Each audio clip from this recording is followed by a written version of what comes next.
panas bawa penyakit rindu sedina ping 7 lemahe jugruk gunung jebluk kok mangsa wis ora bisa digrebo yen ketiga panase kegilo-gilo yen rendeng udan deres banjir bandang mulai menungso salang tunjang aluru gesang candrane nganti kaya tangsingan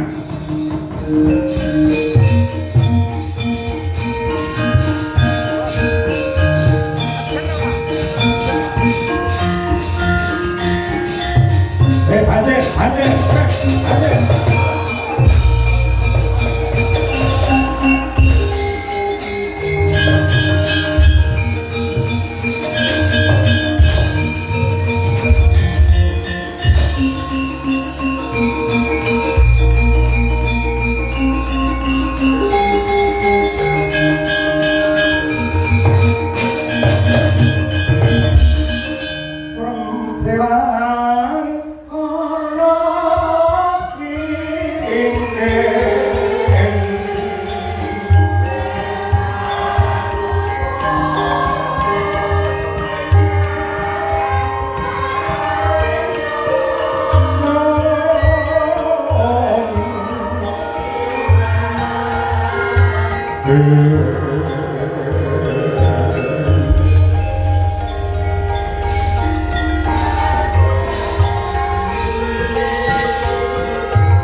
Geget sadwika lae nuwun sewu Gus ndara werku ndara lengket saking tepunging limbo jaiting netra lekering wadana kula saged ndagapi bilih dinten samangke ndika lagi nandhang Sungkawa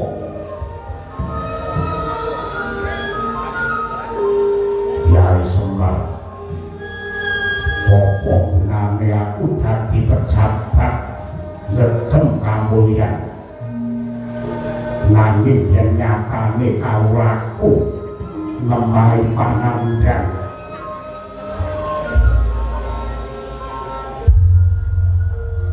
Mantananira mayu umma ucam ahnya maratani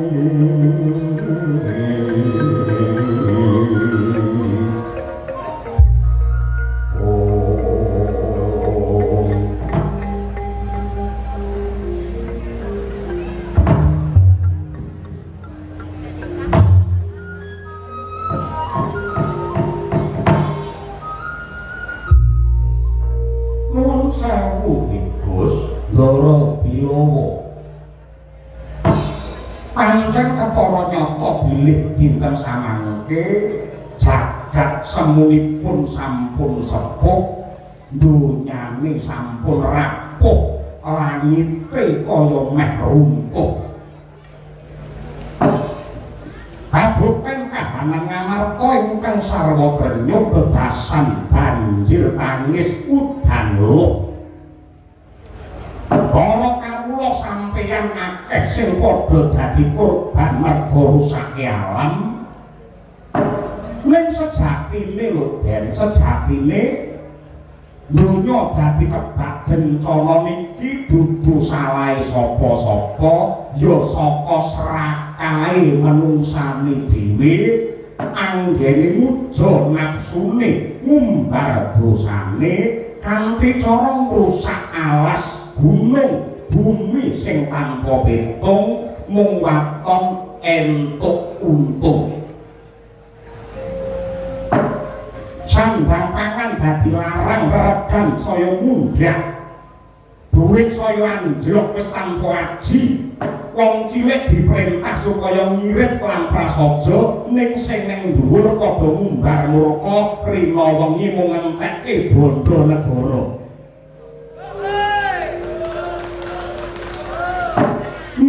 cara timbangan jumplang cara hukum mboten adil. Kula percaya bilih sakmangke jamane pancen jaman maju ning rasane kok kaya ngancik jaman kala bendu.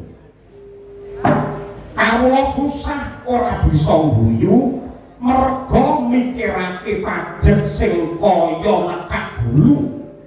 Rina wengi wong padu pejabate gunemane ya ora kena digugu, lambene mecuca-mecucu, tingkahe ora kena ditiru, saben pidato omongane kaya dagelan sing ora lucu.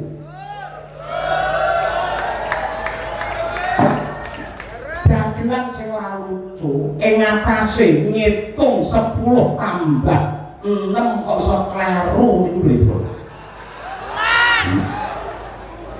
Sing baku pejabat niku uripe do mubrah-mubruk nyolong duit negara dianggep ora saru, yen didemo mesti ngalihke isu, diundang ning pengadilan jare sirahe ngelu, jebul minggat nggawa sangu, ngumbar nafsu, nyewa kamar karo wong wedok ayu, dibayar 500.000, wong wedok kalau dijak kendangan dengkul.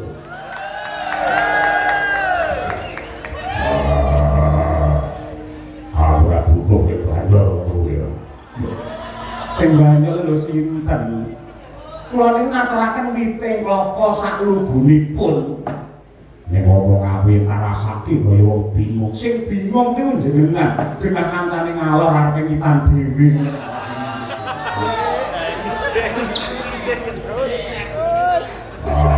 Iya iki. Kiai Semar. Pripun? Sawangen kutha Ngamarta sing dadi pujere pamaréntahan dina iki kerem dening banyu banjir bandhang para hakim kowe paringa dawuh sing kudu tak tindakake dina iki apa inggih Gus inggih nyuwun pangapunten kula tak nderek matur prahara ingkang nimbrung bawana lan sedaya lampahan ingkang dumados wonten ing alam donya niki awit saking kersane Gusti ingkang nyipta jagat. Lan lakon ingkang kebak panandhang kababar menika boten karana pangeran serit lan duka dumateng menungsa niku boten, merga Gusti nika sipate maha welas lan maha asih. Dumados sing prahara menika pangeran kagungan pangajap kalih wani nenggih mujudaken pepenget utawi mujudaken pacoban. Bidane apa? Pepenget menika kangge ngilikake manungsa supados eling dumateng jejering gesang ingkang kedah netepi dharma anjuk dumateng utamaning tumindak lan becik prakarti. Dewa dene pacoban menika mujudaken ujian saking Gusti minangka pangrabuhe iman, winihe kesabaran lan wijining rasa panarima. Kejawi saking menika, Gus. Menawi saking petang kula lan saking pamawas kula semenipun wonten menungsa ingkang jahil lajeng kreka daya kreka yasa dumateng lelampahan menika sing kok karepake piye monggo sakmangke kula aturi manggalih Ngastina lan Ngamarta Pandhawa lan Kurawa menika anggadhahi kali utawi lepen piyambak-piyambak. Yen Ngastina menika kali Cingcing Guling, yen Ngamarta niku kali Serayu. Mongko papane negara Ngastina menika langkung inggil tinimbang Ngamarta. Lan malihipun ing antarane lepen kalih kala wonten tempuranipun utawi tempukanipun. Mila saben-saben mangsa Jawa kaya saking Ngastina mesti diguwat teng Cingcing Guling lajeng mili dhateng Kali Serayu satemah ngelepi negara Ngamarta. Nanging griya mangu-mangu mangun kong kanduan emang leno tanpa kanin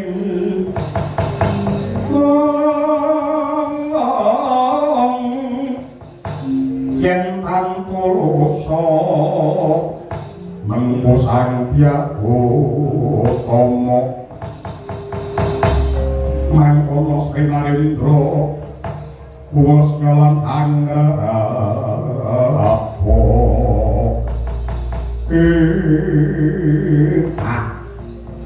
kula bacotaken anggen kula ngatur saben mangsa rendheng mangsa Jawa ngamarta tansah katrajang banjir bandang karana toya kiriman saking negari Ngastina cetha ngidul tanpa warana wiwit kuncung nganti gelung Kurawa nika mung jail terus kali sampeyan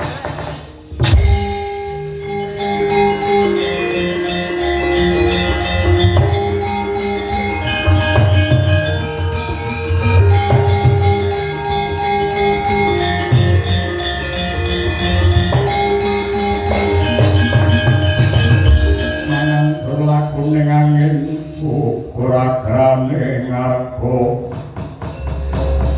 pura-purnita kakiri-kiri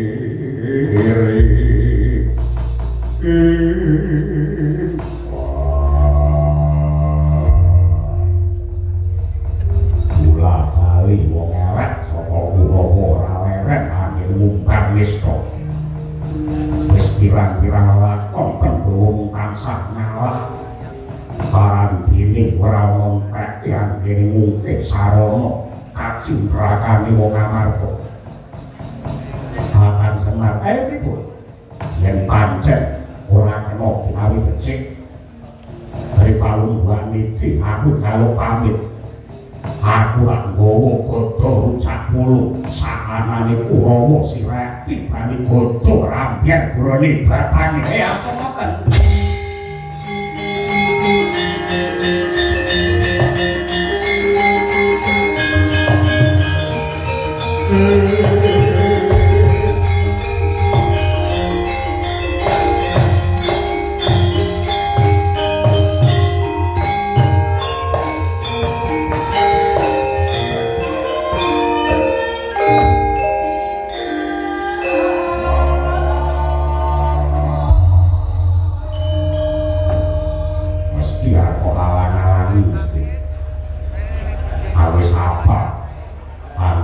geni kaya ngene mesti kok kendhone neh. Yen mboten ngoten kapan kanca-kanca le ngantuk. Wonten mriki niku jak tilem kabeh niku.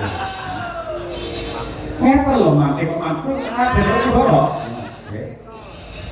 Wani ya wani ning nganggo pitung. Wong urip niku landesane ampun mung bener tok ning sak bisa-bisa bener lan sing apik dhewe niku wicaksana.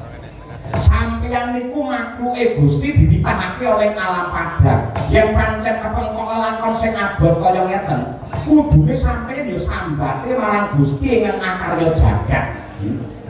Yen sampeyan isih nganggep kula dadi wong tuwa wonten negara Ngamarta, mang gita-gita jajal mang sambat kalian Gusti manjet dhateng Kali Serayu mriku.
semaya winak ya ing sepi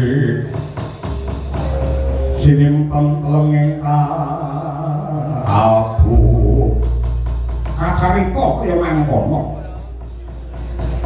anjegrek nganti kaya tugu aja ing tepining kali Serayu Hanung Satya Jodipati panenggak Pandhawa sang Werkudara Netra manten manteleng ulang toya ingkang alimbak-limbak malebet suarane gawe giwis mangkono bukti wis pantok pungkaning tekad jibab bebeking balik Bapanana ingkang cinipta amung ngesti marang Simbang Agung Rasane Subrata melenging semedi datang karaos sarira saya nglokro saya kendho ngalumprut datang karbe karekat kaya limolosan pokok bebayune pasrah suara mring jidaring jiwang Mahanasa ana swara malega sang Bima rebah tapa ngambang ing Kali Serayu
yak-yak dina iki kolot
iki aku wis kenceng kaya ngene jak madhep piye kosek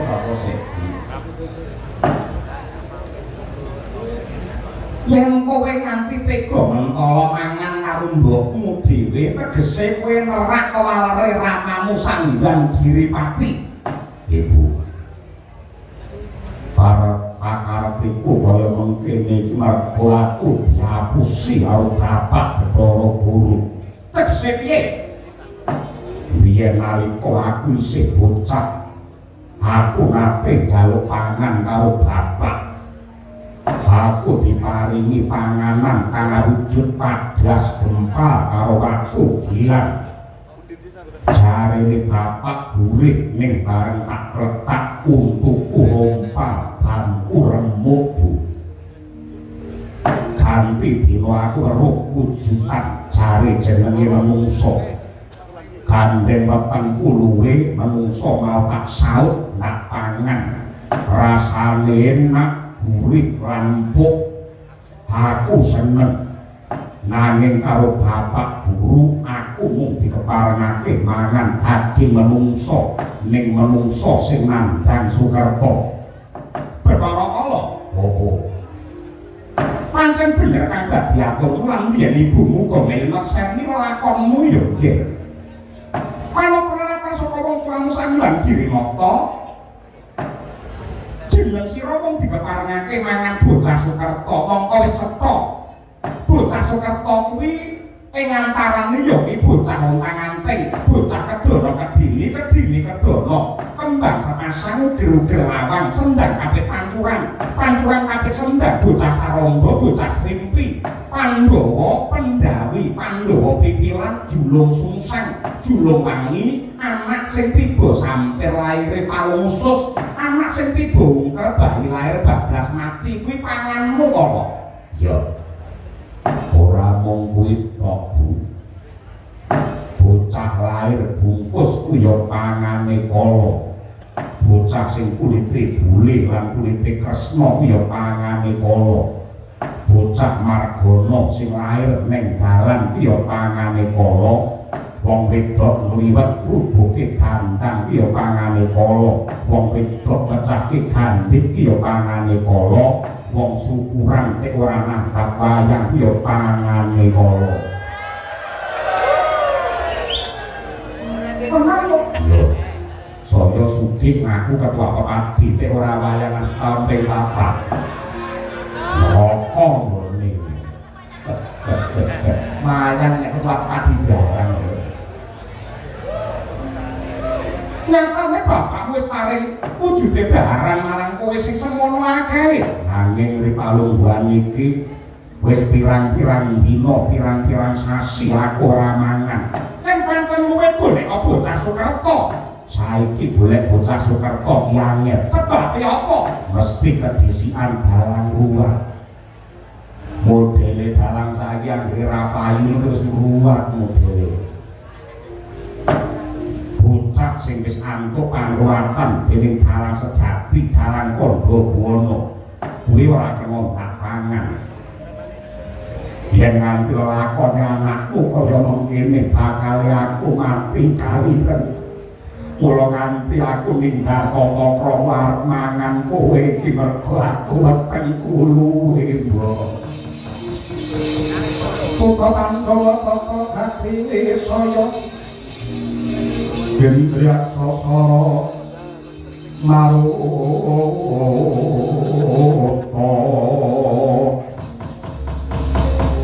kawono ana margana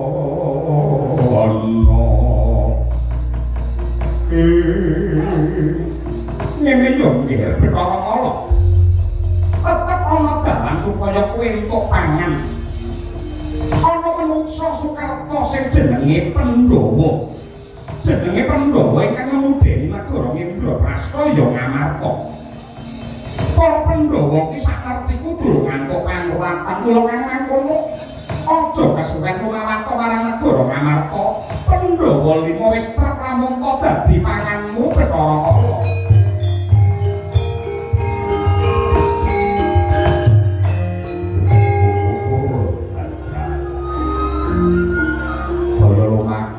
si pangklong kepapat obor sewu matur nuwun yo Bu kowe wis paring kamar marang aku nyuwun pamit tak golekane Pandhawa sing prayita lan sing ati-ati yo nggih mergo para Pandhawa ki rina wengi ora bakal pisah lawan danyane tanah Jawa ya Kyai Semar Badrana sing waspada kula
Samirong omre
sampeyan rombongan mesti mau wong luhur tuwek dhewe.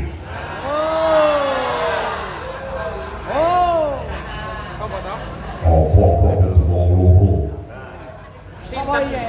Rokok wong luhur, jagungan wong luhur. Jajan wong luhur. Semelangi manah kula kabeh padha lanangi bae sampeyan padha seneng.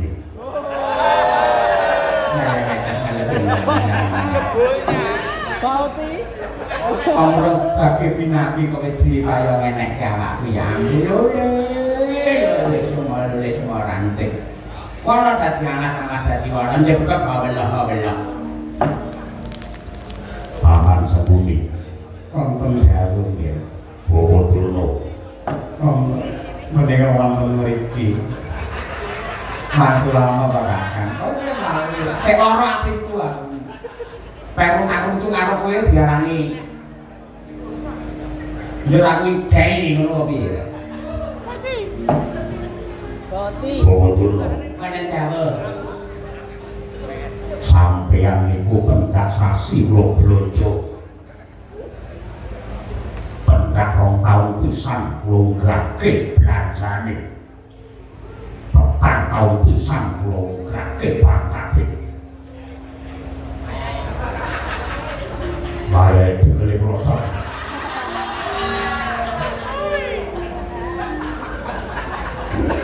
Nek kula njaluk kasepian sampeyan dumateng kula. Melu arang-arang kakek usul sampeyan. Wis nyambi sapa-sapa wis. Kula duwe wong sing jenenge Kako karo sing kula percaya.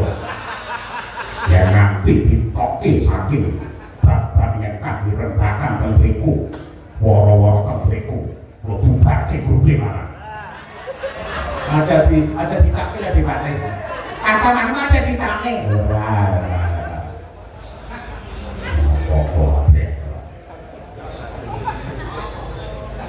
Bengkak-bengkak enten wahyu mudhun. Kapan wong mesti itu? Wahyu Makukoromo, Wahyu Tok Jali, Wahyu Cakraningrat, Wahyu Jaya Abadi. Bocok kabeh pengen rapi karo putri gagal kuwirangan. Kula perintah mateni Pandhawa ora nate kelakon. Mongko cekok Pratila nggih Bapak Durna niku gurune Pandhawa.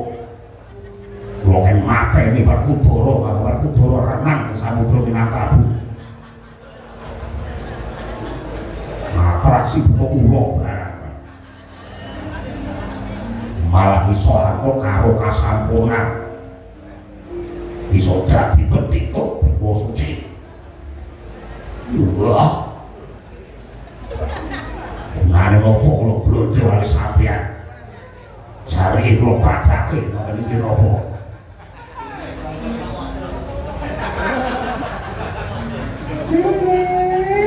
Malah gimbal mandang-mandang.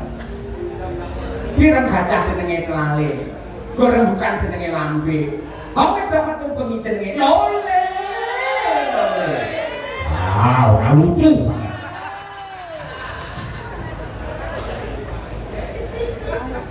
Nek pantai kok kekerasan melu kula. Mah melu putih ngoten. Sinten cekron. Dek. Apa? Metu apa piye? Matur nang endi nganani sapi kabeh. Jareke ndek campur sari. Bisa. Iki beda karo kadalan sana karo campur kuwi. BTM. Lho, sebetulnya loro ya waktu masuk hari ini. Sapa iki? Iki kok kon Pino. Sing duri sapa? Iki kok kon diri kita. Sing parangan inggih statusipun ning jero kirangan. Jajal ngaji iki. Mumpung Ratu Gustimu lagi tinggal nang mburi rada masuk hari ini. Inggih napa Raden Pati? Apa iki mau Ratu Gustimu saka jero iki nggawa perkara? Cetosipun inggih. Lah, bloko kemawon. Nembe kemawon rame kalian Gusti Ratu Banyuwanti. Konjeng langit lat-lat berkincang alis sang laweng kandrung. Sabarang kadulu ukir ngoyak maye. Perkara ini apa? Kok mendengar kok kiring pun ganti sehingga dipun gulangi nung sewu lawang berarti perkara didial kalian dan mati. Kok mendengar kok ngaji berarti apa-apa. Pancen kowe jaluk diulik ning wong tuamak ulik tenan. Nah niku lho malah iki lho. Bapak panjenengan Sujono, wong Kristen kabeh Sujono kados mekaten menika badhe ngobong tiyang omah-omah lho sinipun. Ora peduli. Mergo wis ngerti ora ing batin ragamu nang kene jane batinmu karo Janaka. Yen pancen wis Krisna karo Janaka, ana budhal madu karo tutuk lan mundur api pintu kae Janaka mutarir.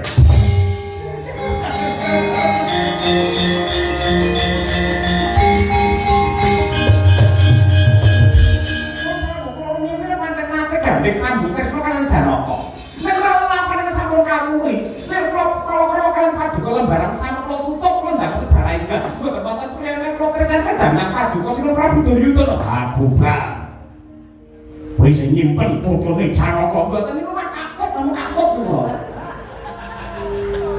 Kula menawa saya Kresna dimandang paduka nanti ana kula rumiyin nate pacangan kalian Janaka niku kula kalau kalian sing ngandika boten wonten priyane Kresnane kejawi namung sing ngandika apa kurang pangorbanane Duryudana aku Ratu Sugih aku Ratu Beru ning sawangan lumayan jagat kurbe langit endi ratu sing kaya aku rasane ratu yen kondang iki bojone pirang-pirang aku mung kowe tok mergo saka gedene katresnanku karo kowe sawangan siji ratu kondang loro dalang kondang bojone mung siji tok ya aku iki. Kok teko dalang-dalang. Ora ngerti iki malah geger kaya ngono. Kok sewu, kok mboten kados kalian kula. Kula aturi berkah dodo kula mendhet jantung kula. Ingkang nyungging salebeting sanubari boten wonten sami kejaringan kula kesene kejawinan paduka. Kok Prabu Duryudana len boten pitados. Kula saya punika wonten wujudipun Patrapura kali keris ingkang alit. Monggo kula aturi nawakaken wonten ing jantung kula. Supados kula pejah, supados ganti kemarin boten sujana terus kaliyan kula perbanwati.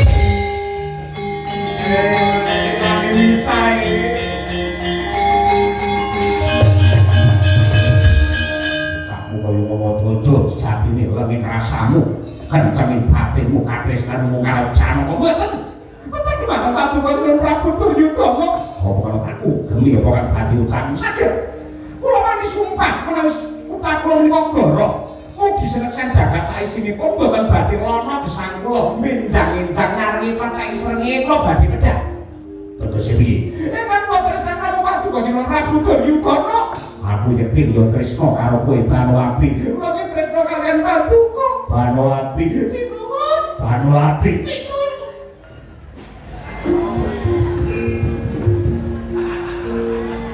Wis metu serampat guys. Somo pirane ingsun.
Tindak mriki malih keringetipun gobyos kados mekaten somo jero nggih sami mriki nggih somo bono panjenengan amal sanguniki sampeyan ora kuat awarta adol panggung panungkak panggowo Parabudara dinesamake kopo ngambang wonten ing Kali Serayu kala mangsa nyilem bendrung ing banyu satemah banyu balik wonten Kali Cingcing guling genti nelepi negara Ngastina gandeng Bapa Durna pun cekok sampeyan sing ninterke Werkudara sing gedheke Werkudara sing gemblek Werkudara niki dados tanggal jalak ngandika Bapa Durna mongko sampun cekok ngigluh Antawarana ingkang lemu dhumateng sarira paduka menika Duryudana ingkang mulyakaken sugeng bika menika Duryudana nyuwun ngapunten sono nika dipakani diopeni gelem tunggu mak manut karo sing niku ning sampeyan manungsa parambine dilelemu awake dimulyake Ngastina ora ngerti karo labuhan yen ngono isih apik sonane tinimbang pendhitane Lajeng keparipun yen sampeyan tak wenehi wektu 3 dina ora bisa nyingkirke Werkudara saking Kalisrayu. Kepeksa sampeyan kula dalaken saking rombongan Ngastina Budaya. pramana ngaos wong yo ngambangan hati karunaning kaswasih aneng marga memalagung Prisang konto lastrat mojo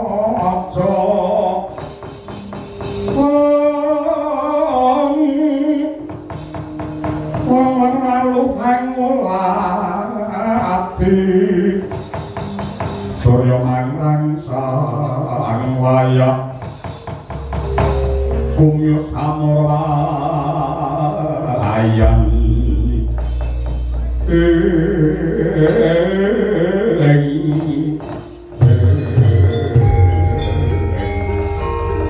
Andito karyo wangsik Pinro banget capek tamang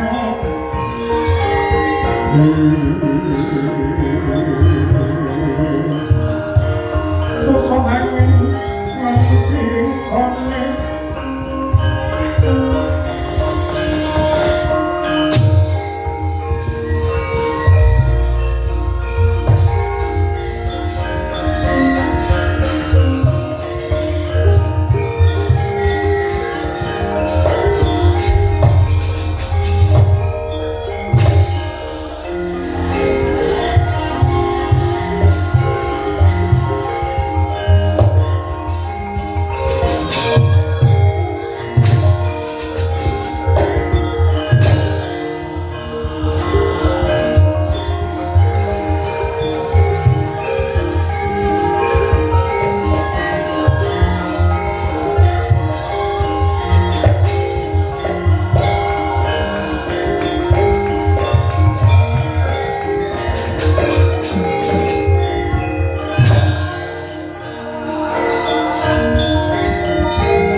Lerabet wilateng koto Kadang komencang niti Mencang sangat cimijo Latino ngetali uwos Rusno surawi loko Kaya buta Simo rakil Awalun Hamid pasang kalimat abdi Kita bila tuak manu Dumaweng tawan Tuhan Simon Prabu Duryudono Lengkong suat wong setinggil Dinoto-noto negari Ngastina Buat lengkong sembah pangabekti Tondo pengajian Jimawan Tuhan Wongunjuk Ndak tompo kali bonggong rasa raliwat diprayogakake anggone pinarak. Matur nuwun pangraos boten kirang sekeca anggen kula ora kok jeneng kami tambuh nanging dasare durung ngeruk. Nitik saka busanamu paduka kinare mundur. Mara kaki Bakarna Paduka Ratu saka ngendilan sapa kang dadi jejuluke. Nderek tepang dadi wangun. Wingking kula saking negari Tunjung Langkaban. Saking negari Tunjung Langkaban dene jejuluk kula pun Prabu Renggani Suro. Prabu Renggani Suro nggih. Banjur ora parikawi apa. Nungkak ana Bratara negara Ngastina. Kula pangapunten. Kandhek sampun cekra pratela bilih Pendhita Sukalima Begawan Dana menika pujangga kraton wonten negari Ngastina sahabat pengaruhan Paduka Sri Duryudana. Yektosipun kula badhe matur kaliyan Bapa Resi Burna ing kula tasih ngertos kaliyan Tata Krama ngerti kaliyan Udanegara mila kula nyuwun idi panilah dumateng Paduka Sri Duryudana. Singga kersake peti kula badhe swita kula badhe meguru wonten ngarsanipun Bapa Penemban Druna. Kula kepengin dadi ratu ingkang Surasekti Mandraguna karana kula mangertos rajaipun putra siswanipun Resi Kumbayana menika Dudeng Samaladeng Digdaya prasasat saged gulung jagat. Saratipun menapa kula nderek bakanipun paswitan kula dumateng Bapa Durna dipun tampi pripun Bapa memang kangsulini.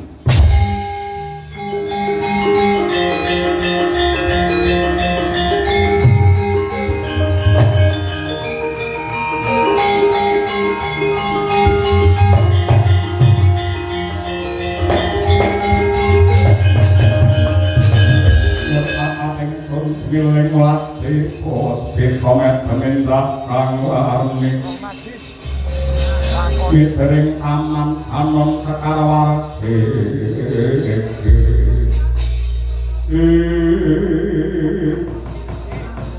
Anak Prabu Darma Suro boten kula Renggani Suro sanes to sanes Prabu Kamaroti ngono kuwi seneng padha surane barang Wong sewu leres badhe swita dumateng Resi Durna. Nggih. Durna sing endi pun preso? Pangertos Paduka menika Bapa Durna sesembahan kula. Nah, syukur badhe sewu.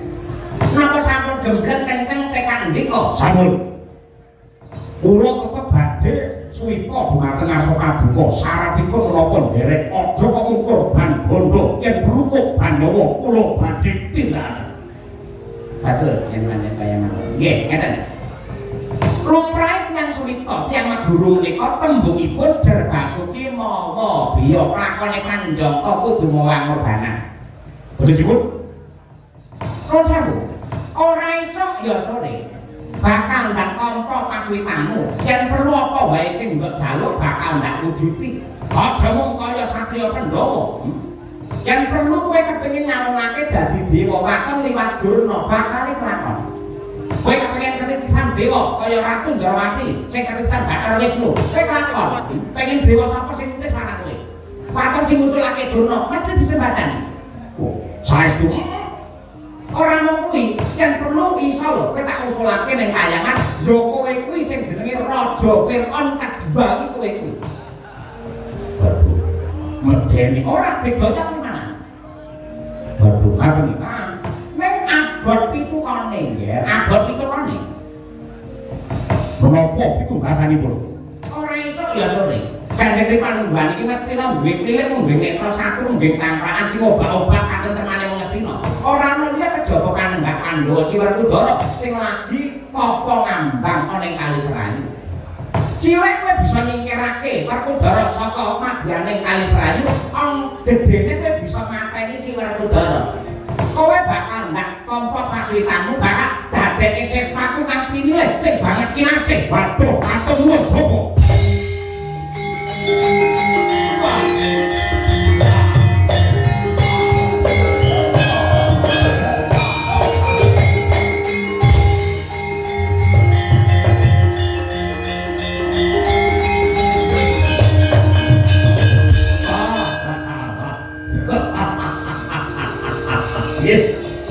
Menawi namung menika iki dados pamundhut paduka kakang ketimbang badhe kula sembadani badhe kula pinangani. Mboten ngentosi bencang. Dinten menika ugi kula badhe nyuwun pamit. Sinuwun Prabu Duryudana kula badhe nyuwun pamit. Kula badhe bablas dhateng Kalisrayu madosi dhumateng Werkudara. Mboten nanti kentong subuh Werkudara bakale becak wonten tangan kula.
sesembahan kula sak mangke raos kula boten tidha-tidha batos kula boten mangu-mangu nyoto agung kasedyat dika dhumateng Duryudana anggen di pemerintah dhumateng Renggani Sura maringga sabrang kala wau meratelaken akarya bombonge manah kula ngaturaken panuwun Bawadurna. Nggih nggih, menika sampun dados kewajiban kula ngestokaken dhumateng dawuh Paduka Anggirana Prabu Duryudana. Kakang Dirna. Piye dipate? Aku percaya kanthi banget. Ayo. Nitik saka gelare kasunyatan, saka gagahe, saka pideksane Renggani Sura iki mengko bakal bisa ngrampungi perkara.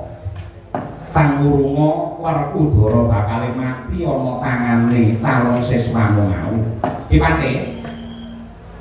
Aku wong sagung budidaya nyingkirke utawa mateni si Werkudara. Aku wong bisane didaya dene siji mesti loro jodoh terwah papat derajat 5 donya kuwi dudu karepane Durna nek karoba dening Gusti ingkang Maha Luwih ning nitik ndak sawang iki mau renggane sura semune duwe kaprawiran yen Werkudara lena sajroning semedi sajroning tapa brata mongko wong tapa iki mesti luwih mesti ngelak wong luwih iki nek diparani mesti ora duwe daya apa-apa wong ora duwe daya kaya Werkudara sing lagi tapa gampang dipateni karo sing jenenge renggane sura malah wong yen seneng tapa brata ngono kuwi digdayane iki ora ukur merga dheweke diayomi karo dewane aja ngrengake wong prihatin, aja ngrengake wong tapa, aja ngrengake marang sing lagi semedi nyambung rasa karo Gusti Ingkang Maha Kuwasa kaya Werkudara. Ngono kuwi malah ginanjar dawa umure mergo dheweke seneng prihatin. Ditresnani karo sing gelar jagat. ora yen kanggone Pati Sengkuni Werkudara tetep bakal mati Yen kanggone Durna pitung lho, Werkudara ora bakal mati. Ora mati. Tetep mati Yen kanggoku ora mati. sebab apa nek Werkudara ora mati Mergo bengi iki lakone dudu matine Werkudara pitik. pun rapat kok bertakoke terus ya kok elek-elek Paman Pati Haryo Sembuni nonton dawuh Pratrinyakaken Praradya Bala Ngastina Prasata Kurawa campangi mamanuki lampahipun Prabu Renggane Sura menawi wonten bobol baratipun Kurawa kedah bantu Nggih prastawa pangandika Radika boten langkung sendika ngestakaken dawuh kaliyan pamit madhar pasiran Bawa Durna Pancen dawuh nggih. sampun ngantos tegat lan kendhat anggil dikong minta marang sih nugrani Hyang Agung mugi tansah jakung dumateng para sata Kurawa kula redya kundur hangedaton kalamun jinandra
puji syukur kunjuk